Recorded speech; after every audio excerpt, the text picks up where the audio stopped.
Great. Well, if you don't know me, my name is Matt, and I'm one of the leaders here, and I got the joy of bringing God's word to us today. I'm gonna try and be a little bit shorter today to allow us a bit of time at the start of this new year to pray for one another, to hear from God about what He might be saying to us this year. So that is my pledge. I will try to do that today. If you've got a Bible, please turn to Philippians chapter 2.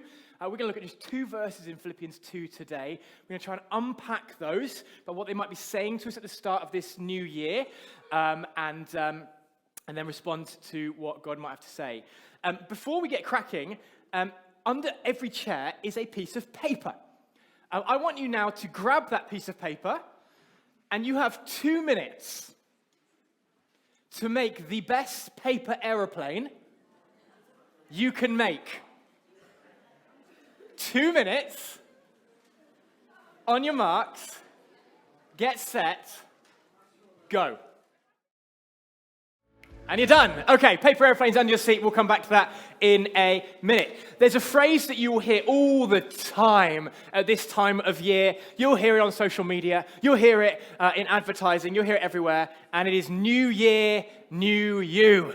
The idea that the Matt in 2023 is going to be a better, fitter, slimmer, healthier version of the Matt in 2022, and it's all based around, of course, this idea of the New Year's resolution.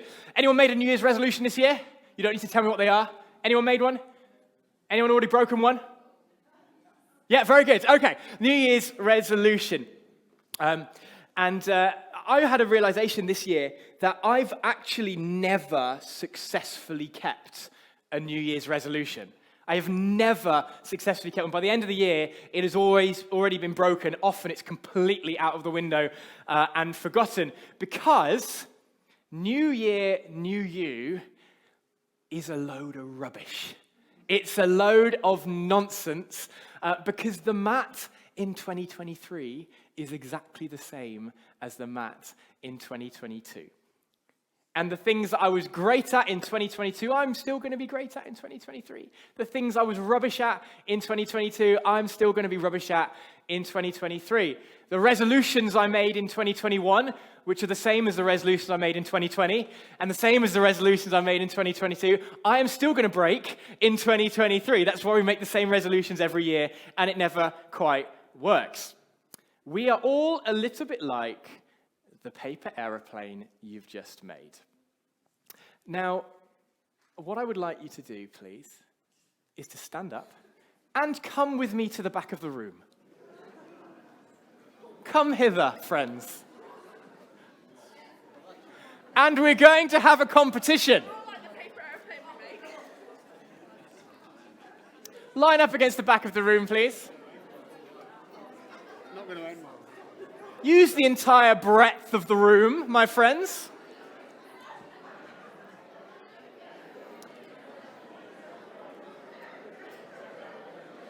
Excuse me, this is church. We need to be a bit quieter, please.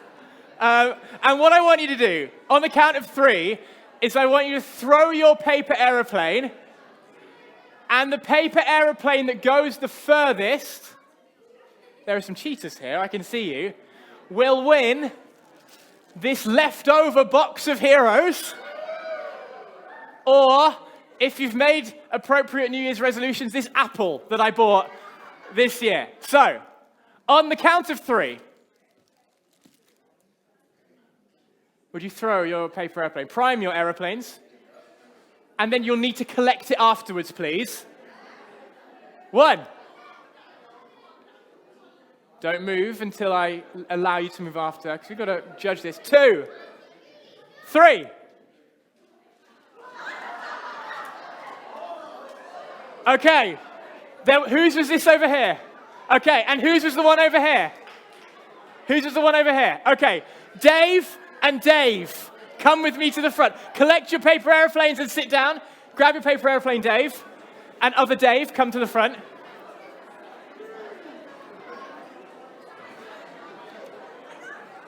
This was very good. Was this you? Okay, grab a seat. I want you to keep your paper aeroplane to remember all of the eloquent words I'll be speaking in a minute. Now, I couldn't tell whose went further. So what we're going to do is I want you to both stand on that wall, and we're going to have a paper aeroplane off, okay? So, because we need to have a winner, don't we? None of this well-tried nonsense. We need to have a winner and a loser. So, who do we think? If you think, I think Dave's going to win. Okay, okay, very good. Okay, Dave Hawthorne versus Dave Weston.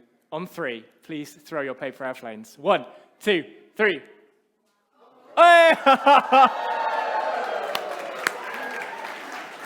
Dave Weston, would you like the heroes or the apple? The heroes. Dave, you can have the apple. There you go. Well done.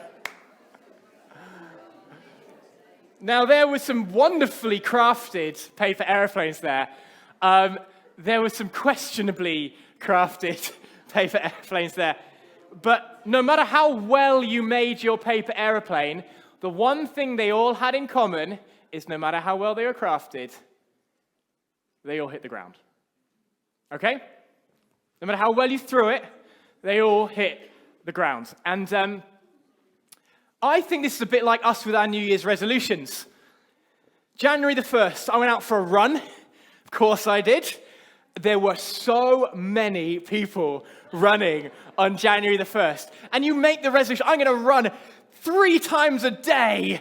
I'm going to run 75 miles a day. And everyone's going for it on the 1st of January. And it looks great. By February, it comes March, April. There we go. It's all on the ground. And we do this with our resolutions all over the place, right? But this is a pretty good picture of how, for many of us, our spiritual life looks as well. We come to these points where we go, I'm going to do better. I'm going to read my Bible more. I'm going to pray more. I'm not going to do this thing that I know God's not happy with anymore. And we start off with a load of energy and a load of enthusiasm. You come back from Hungerton camp and you're going to nail it. And then by the end of the summer, somehow there we go. Anyone feel like this? And spiritual life becomes just a series of ups and downs and ups and downs. Is that just me? No, I'm sure it's not. What I want to say to you today is God doesn't want you to be this. He wants you to be this. This is a Boeing 747. If you threw a Boeing 747, it wouldn't do what this paper airplane did. The difference between a paper airplane and a Boeing 747 is the only energy a paper airplane gets is the first throw, right? Whereas a Boeing 747 has those massive engines on each wing that keep giving it thrust. Oh, behave. Whatever that is, that aeroplane, go away. Happy New Year, go away. This plane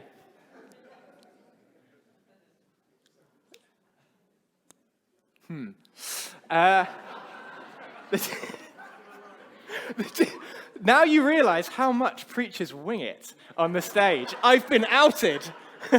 And the difference between a paper airplane and this is the engines, right? The constant energy that's being given so that it stays in the air. God is calling us, I think, to be not a paper airplane, but an engine-fueled aircraft. And, what are these spiritual engines that are going to keep you and I aloft in the air this year? Well, Philippians chapter 2, I think, gives us some clues. Turn with me to Philippians chapter 2. We're going to look at verse 12 and 13.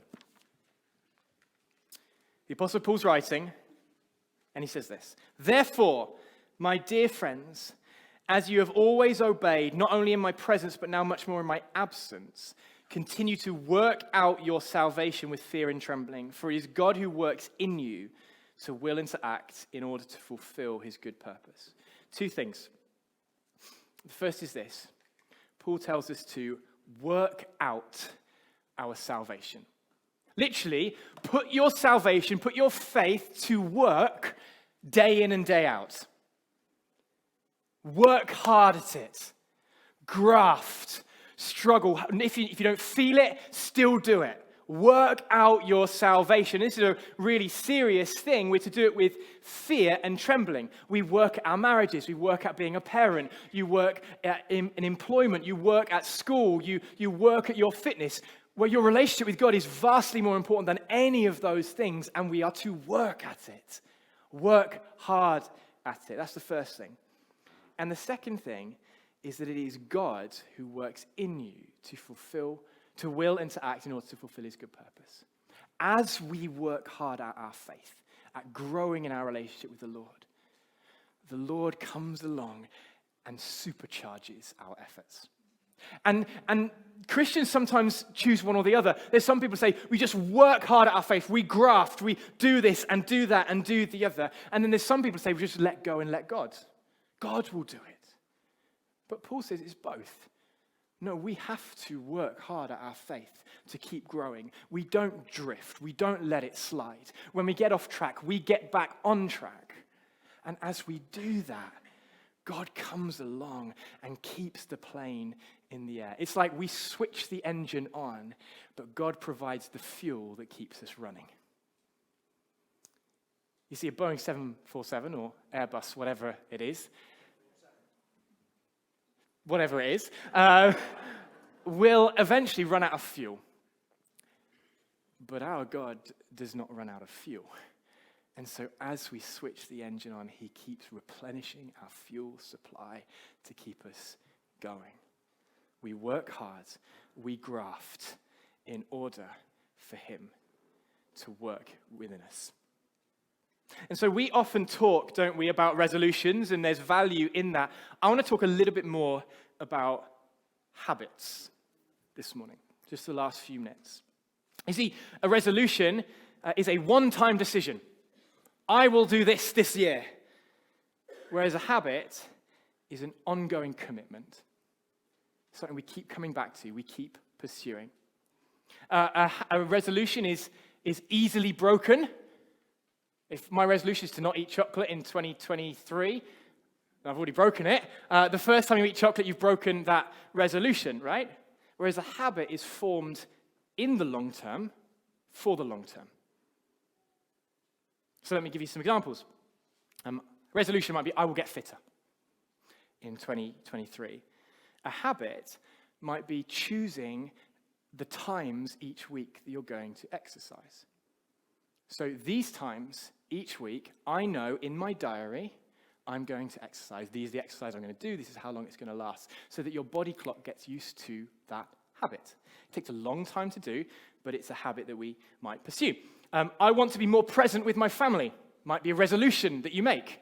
A habit that you get into might be that when you get home from work, you put your phone in a box and you don't touch it till the kids are in bed.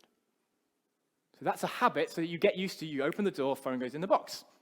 That's a habit that you form over the long term. One more, I will eat less chocolate. Resolution. A habit might be when you get hungry, you eat healthy snacks. So you have to buy grapes and crackers and all that lovely stuff.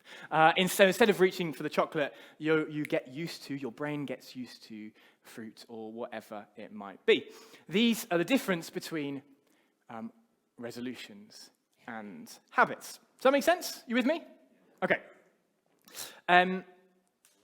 But we can apply it to our spiritual life as well, and that's what I want us to do now. In fact, that's what I want you to do now. I'm going to take two of our most common Christian resolutions, and I want you to think through how we might form habits that help this. So we've mentioned them already, really. I will get better at reading my Bible. I will get better at praying. These are resolutions that Christians will commonly make. We know these things are really, really important. What habits can we form that might enable us to do this? Because that's the thing about resolution and habits. The habits actually help us keep the resolution. Without the habit, the resolution fizzles out. It's like the aeroplane.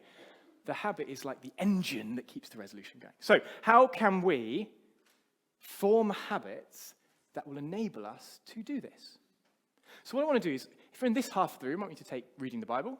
This half of the room, I want you to take praying. Just turn to the person next to you or the people around you and have a quick chat, brainstorm for just a couple of minutes. How might you start to form, what habits might you want to form that enable us to fulfill these resolutions? Does that make sense? Is that clear? Lou, is that clear? Lou will be honest with me. Yeah, okay, that's clear. It's clear to Lou. So let's take a couple of minutes, chat with a person next to you, a couple of people around you. Let's get habit forming. Okay. Now, these are I want you to carry these discussions on as we move off into coffee in about half an hour, but I am aware of time and that I promised to be shorter today. So I won't ask you what you thought about to feedback. I'm sure you all had great conversations. I want you to have more of those. Let me show you just a couple of things that I do. And I'm not an expert in either of these. I'm on a journey. And sometimes I'm doing great, and sometimes I'm struggling a little bit more. And some of these habits are new in the last couple of weeks, and some are longer term. In terms of reading the Bible, I know for me, if I don't read the Bible before the kids get up, but if I don't read the Bible in the morning, I'm probably not going to read it that day. That's just me. That's what I've learned over the last however many years of being a Christian. If I don't read it first thing, I'm not going to read it, almost certainly. I also know if I don't read it before the kids get up, I'm not reading that morning because it gets carnage once the kids get up. So I know this. If I want to get better at reading my Bible, I need to do it before the kids get up. That means I need to get up early to do it. I also know this. If I haven't had 7 hours sleep, then I'm not getting up early. Or if I am, over a longer term, I'm going to really struggle. So I know I need 7 hours. That means I have to go to bed 7 hours before I want to get up. Okay? This means I need to set my alarm on my watch to tell me when to go to bed. And this is the thing I really struggle with. I need to put my phone and my tablet to bed in a different room before I go to bed. I heard someone say, a guy called John Mark Comer, he said he treats his phone like he treats his kids. He puts them to bed before him, and he puts them to bed in a different room to him. And I'm just trying that this year, and it's so far, so good. But I know I need to get into the habit of going to bed on time.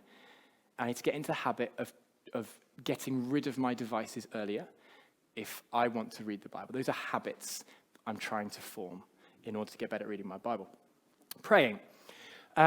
Two things, really. One is I've tried to make it a commitment to get up for the 6 a.m. prayer meeting on Tuesday.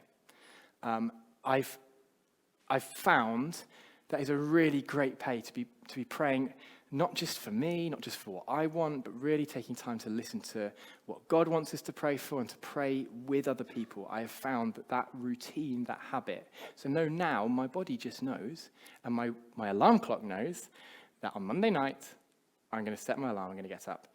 More often than not on the Tuesday.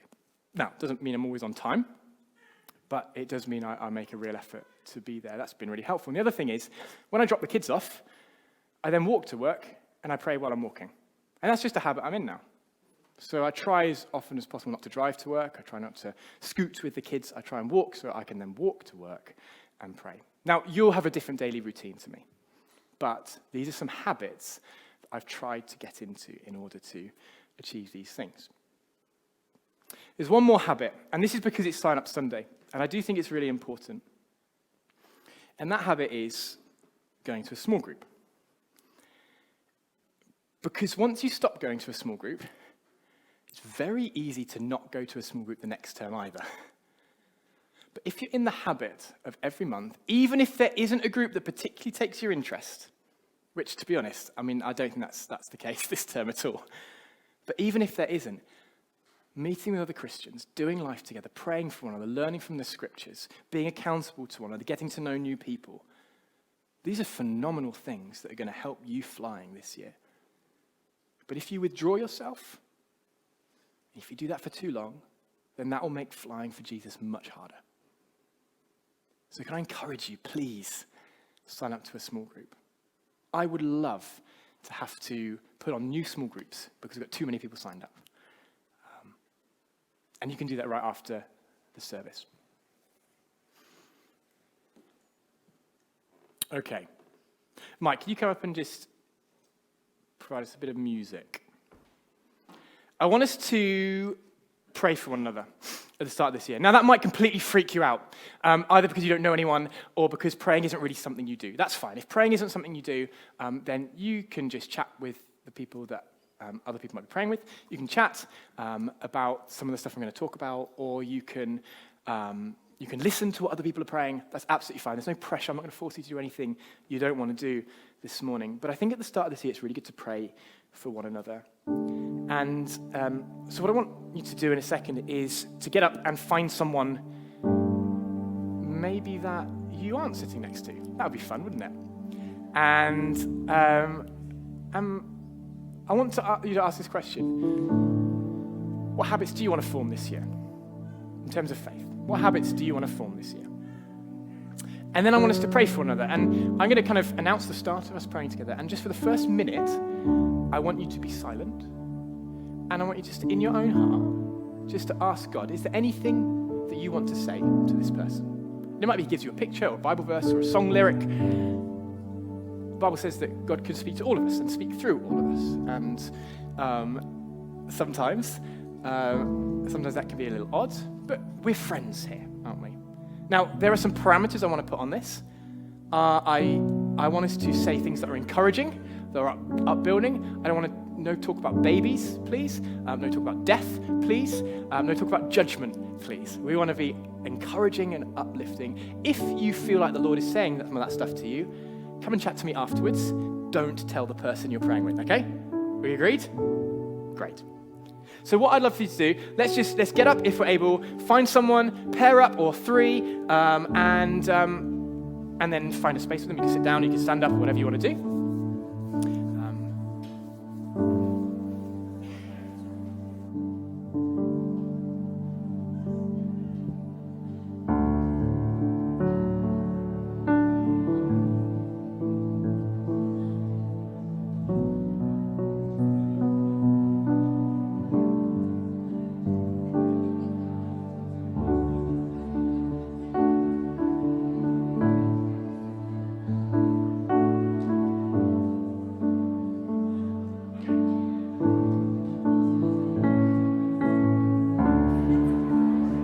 Okay, so what I want us to do now,